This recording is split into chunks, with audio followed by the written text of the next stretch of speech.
दोस्तों, स्वागत है आपका मेरी एक और नई कहानी में। ममता के ससुराल में उसके पति राहुल की 4 बहनें थीं जिनकी शादी हो चुकी थी। राहुल के माँ बाप गुजर चुके थे।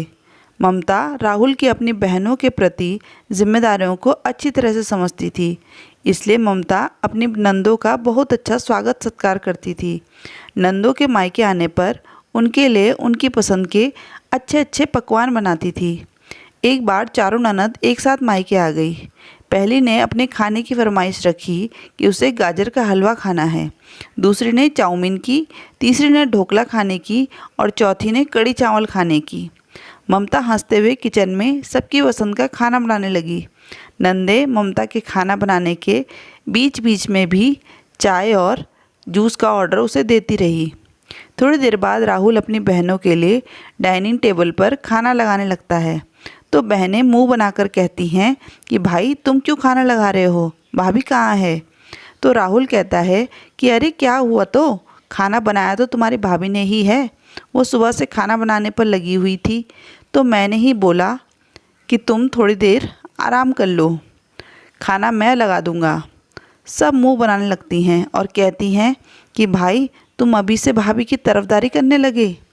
ये सब ममता ने सुन लिया तो वो जल्दी से आई और प्यार से सबके लिए खाना लगाने लगी।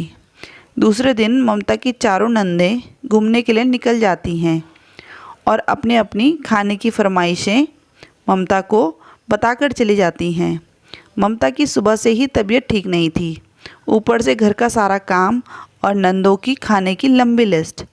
धीरे धीरे ममता का बुखार बढ़ने लगा और दिन आते आते उसका पूरा बदन बुखार से तपने लगा। वो अपने कमरे में जाके लेट गई। दोपहर में चारों नंदे भी आ गई। आते ही वे ज़ोर ज़ोर से भाभी भाभी पुकारने लगी। ममता को तेज़ बुखार होने के कारण वो आवाज़ सुनकर भी उठ पाने में असक्षम थी। नंदे चिल्लाते हुए बोली कि हमें देखकर भाभी आपने बीमारी का बहाना बना लिया, और भी बहुत कुछ बुरा बुरा बोलने लगी। नंदों के मुख से ऐसी बातें सुनकर ममता बहुत दुखी हो गई। ममता ने फैसला ले लिया कि वह अपनी इसी हालत में अपने मायके चली जाएगी।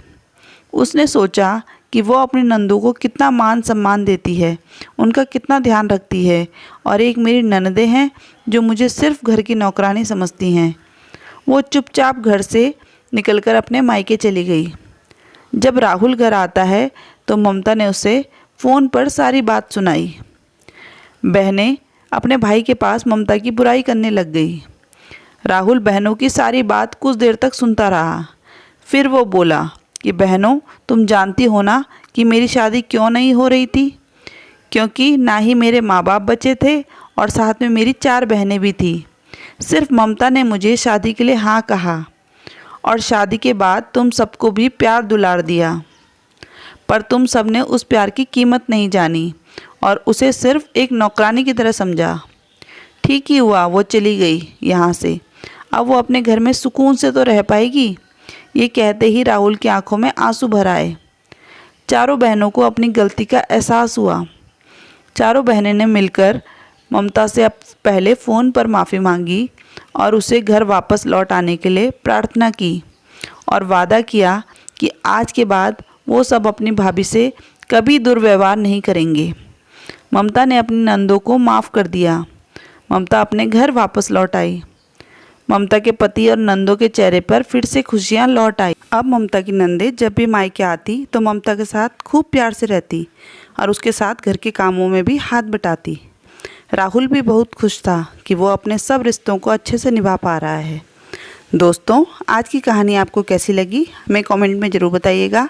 कहानी पूरी सुनने के लिए धन्यवाद।